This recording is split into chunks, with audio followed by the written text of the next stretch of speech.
প্রথমে স্টোরিটা চুজ করে নেবেন, তারপর এটাকে হোল্ড করে রাখবেন, দেখবেন এখানে ডাউনলোড ভিডিও এই লেখাটা চলে এসেছে। এরপর এখানে ক্লিক করে দেওয়ার পর ডাউনলোড প্রসেসিংটা শুরু হয়ে যাবে। তো দেখতে পাচ্ছেন ইতিমধ্যে শেষ। এখানে ওপেনে ক্লিক করলে সরাসরি গ্যালারি থেকে আপনি ভিডিওটা দেখতে পারবেন। Welcome guys.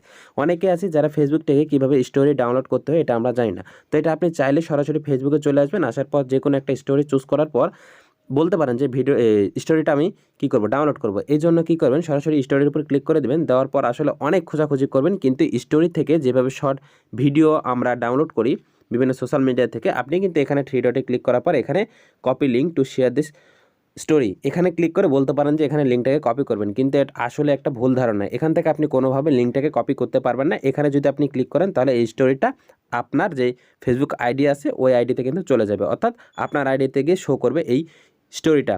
অর্থাৎ আপনি কোনোভাবে এখান থেকে লিঙ্ক কপি করে এটাকে ডাউনলোড করতে পারবেন না। আমরা যদি ডাউনলোড করতে চাই সরাসরি আমাদেরকে একটি ক্রোম ব্রাউজারের সাহায্য নিতে হবে। আমরা ক্রোম ব্রাউজারের সাহায্য ছাড়া এটাকে কোনোভাবে ডাউনলোড করতে পারবো না। পারবো একটি উপায় আছে, সেটা হচ্ছে থার্ড পার্টি অ্যাপসের মাধ্যমে। তো আমি অ্যাপসের মাধ্যমে দেখাবো না। এটা ডাউনলোড করতে হলে সরাসরি আপনি ক্রোমে চলে আসবেন। আসার পর এখানে অনেকের ইন্ডিভিজুয়ালি ফেসবুকটা থাকে, যদি না থাকে আপনি এখানে facebook.com লিখে সার্চ করে নেবেন, সার্চ বারে গিয়ে। সো আমি এখানে ফেসবুক লিখে সার্চ করে নিচ্ছি। নেওয়ার পর এখান থেকে যে দেখতে পাচ্ছেন যে ফেসবুকের যে একটা অফিসিয়াল ওয়েবসাইট, ওই ওয়েবসাইটে নিয়ে চলে আসবে। আসার পর এখানে যে প্রথমে যে লিঙ্কটা শো করছে ফেসবুক লগ ইন, তো এখানে আপনি ক্লিক করে দেবেন। এখানে ক্লিক করে দেওয়ার পর দেখবেন যে আপনাকে পরবর্তী ইন্টারফেসে নিয়ে যাবে। তারপর এখানে ফেসবুক আইডির পাসওয়ার্ড এবং আপনি নাম্বার দিয়ে লগ ইন করে নেবেন। সো আমি সময় বাঁচানোর ক্ষেত্রে আগে থেকে এটাকে লগ ইন করে নিয়েছি। দেখতে পাচ্ছেন এটা আমার পুরোপুরি সেট আপ দেওয়া কমপ্লিট। এরপর যে কোনো একটা স্টোরি আপনি চুজ করে নেবেন, সেটা হতে পারে আপনার বন্ধু বা আদার্স কোনো একটা পার্সনের হতে পারে। সেক্ষেত্রে আপনি কী করবেন, যেই স্টোরিটা চুজ করে নেবেন সেই স্টোরিটার উপরে প্রথমে একটি ক্লিক করে দেবেন। দেওয়ার পর আপনি কয়েক সেকেন্ড ভিডিওটা দেখতে পারেন, নাও দেখতে পারেন। আপনাকে যে কাজটা করতে হবে, স্টোরিটার উপরে আগে একটা ক্লিক করে দিতে হবে। দেওয়ার পর আপনি স্টোরিটাকে হোল্ড করে রাখবেন। সো পুরো প্রসেসটা আমি দেখিয়ে দিচ্ছি। তো দেখেন আমি একটা চুজ করে নিলাম। এরপর একটা আমি কী করবো, এটাকে প্লে করে দেবো। দেওয়ার পর এখানে একটু অফ করে দিচ্ছি। দেওয়ার পর এটাকে আমি হোল্ড করে ধরে রাখলাম, অর্থাৎ আপনি এভাবে চেপে ধরে রাখবেন। রাখার পর দেখতে পাচ্ছেন ডাউনলোড ভিডিও এই লেখাটা চলে এসেছে।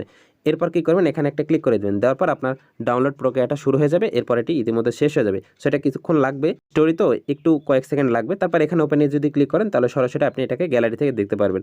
সো এটা আপনাদের বিশেষ নাও হতে পারে। সো এটা পুরো প্রসেসটা আমি কেটে দিচ্ছি। দেওয়ার পর আমি আমার ফোনে যে গ্যালারি আছে এই গ্যালারিতে চলে গেলাম। সো গ্যালারিতে আসার পর আমি যদি আপনাকে দেখাই, অ্যালবামে চলে আসলাম। তারপর এখানে অল ফটো, এখানে দেখতে পাচ্ছেন যে আমি স্টোরিটা ডাউনলোড করেছিলাম, এখানে সরাসরি চলে এসেছে। সো আপনারা চাইলে যে কোনো একটা ইম্পর্টেন্ট স্টোরি অথবা কোনো একটা ইম্পর্টেন্ট দেখা যাচ্ছে কোনো একটা ডকুমেন্ট সে শেয়ার করেছে, আপনি চাইলে সেটাকে সরাসরি আপনার ফোনের গ্যালারিতে সেভ করে নিতে পারেন। সো গাইস, এই ছিল মূলত আজকের ভিডিও। সো এই ছোট্ট একটি টিপস আপনার কাছে কেমন লেগেছে, যদি ভালো লাগে ভিডিওটা অবশ্যই লাইক দিবেন। আর চ্যানেলে নতুন দর্শক হয়ে থাকলে চ্যানেলটি মাস্ট বি সাবস্ক্রাইব করে পরবর্তী ইনফরমেটিভ ভিডিও পেতে চ্যানেলটি কন্টিনিউ করে যাবেন। সো সবাইকে ধন্যবাদ।